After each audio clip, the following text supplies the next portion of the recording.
కరీంనగర్ జిల్లా శంకరపట్నం మండలం కేశవపట్నంలో SRSP ఉపకాల్వ DBM 12లో నీటి ప్రవాహం ఎక్కువ అవడంతో దిగువన ఉన్న బిజిలీ సారయ్య ఇంటి చుట్టూ నీరు చేరింది. 2 రోజులైనా అధికారులు స్పందించకపోవడంతో ఇంటి చుట్టూ నీరు చేరి తీవ్ర ఇబ్బందులకు గురవుతున్నామన్నారు. అధికారులు స్పందించి మరమ్మతులు చేయాలని కాలనీ వాసులు కోరుతున్నారు.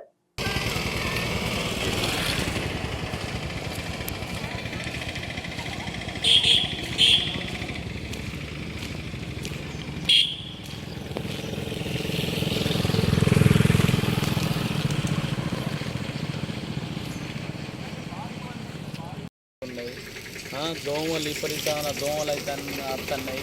పిల్లలు ఉన్నారు, పిల్లలు జ్వరాలు వస్తున్నాయి.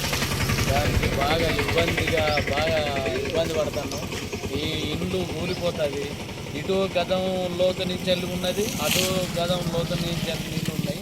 ఆ ఇల్లు మా పరిస్థితి ఏంది, మా కథ ఏంది, అధికారులు ఎవరు పట్టించుకుంటలేరు.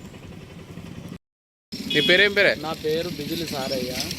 నీళ్లు బాగా కాలువ నీళ్లు బాగా ఇడిచిపెడతారు, అట్టే వృధా పోతున్నాయి. వాగులకు వెళ్ళి పడిపోతున్నాయి, డమ్మర్ రైలు నుంచి వెళ్ళి పోతున్నాయి. మా ఇల్లు కూలిపోతున్నాయి, మా ఇల్లు కూడా మునిగినాయి. మా ఇల్లు చూడండి, ఇక్కడ గదంలోతో నీళ్లు ఉన్నాయి. ఇటు అటు నీళ్లు, అటు గదంలోతో ఉన్నాయి, ఇటు గదంలోతో ఉన్నాయి. ఇల్లు మొత్తం గులిపోతున్నాయి. దోమలు వస్తున్నాయి ఆవిడతోటి. మా పిల్లలు కూడా ఇబ్బంది పడతారు, జ్వరాలు వచ్చి అంత అవుతారు. అధికారులు చెప్పినా కానీ గత 10 రోజుల నుంచి చెప్పినా కానీ పట్టించుకుంటలేరు. ఇది వెంటనే అధికారులు పట్టించుకొని వాళ్ళ దృష్టికి పోయి ఇది స్పందన కావాలి, ఇది బంద్ చేసేటట్టు ఉండాలి. ఈ రోడ్డు మీదకెళ్ళి కూడా జనాలకు కూడా ఇబ్బంది అవుతుంది.